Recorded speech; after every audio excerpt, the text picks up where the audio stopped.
Après l'échec du rendez-vous de Luanda entre la République démocratique du Congo et le Rwanda le dimanche 15 décembre dernier, une délégation de l'Union européenne conduite par Joao Borstam, représentant spécial de l'Union européenne dans la région des Grands Lacs, est venue rencontrer le président de l'Assemblée nationale, le professeur Vital Kamerhe, le mardi 17 décembre 2024 pour réaffirmer l'engagement de l'Union européenne sur son soutien dans les processus de paix et le retour de la stabilité dans la région des Grands Lacs. Au cours de ces échanges avec le professeur Vital Kamerhe, le représentant spécial de l'Union européenne dans la région des Grands Lacs a donné la position de l'Union européenne en rapport avec les rendez-vous manqués de Luanda. Pour Joao Borstam, l'Union européenne condamne fermement les boycotts du processus de paix de Luanda par le président rwandais Paul Kagame qui n'a pas respecté ces grands rendez-vous au moment où le monde entier attendait enfin un accord de paix durable entre Kigali et Kinshasa. Ça a été aussi pour moi une opportunité de faire part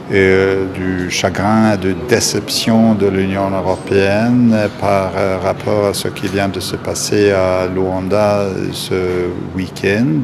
J'ai aussi réfléchi sur le plus grand respect qu'on partage avec la République démocratique du Congo pour les efforts de la médiation angolaise. Et j'ai aussi souligné l'importance que les leaders respectifs restent fermement engagés dans un processus de paix. Les peuples de la région méritent tous des chefs de gouvernement et chefs d'État avec un sérieux engagement pour la paix et pour la stabilité dans la région. J'ai aussi fait part auprès du président de l'Assemblée nationale de la position très ferme de l'Union européenne, c'est-à-dire il faut que les troupes rwandaises présentes sur sol congolais se retirent. Il faut que le gouvernement rwandais coupe le soutien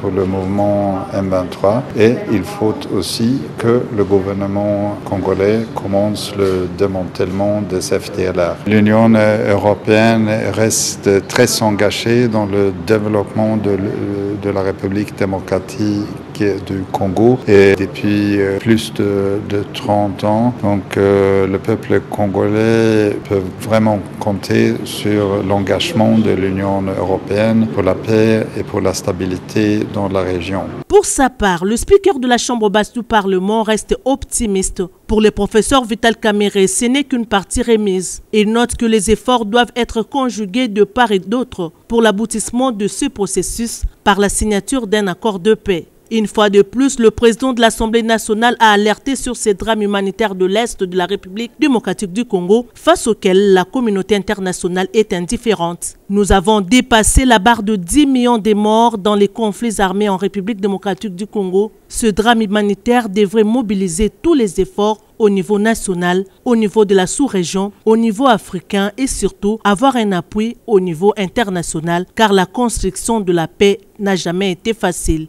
a déclaré Vital Kamerhe. Le président de l'Assemblée nationale, le professeur Vital Kamerhe, demande à tous les peuples congolais de soutenir les efforts combien louables du président angolais Joao Lourenço et du président congolais Félix Antoine Tshisekedi Tshilombo dans la recherche de la paix en République démocratique du Congo.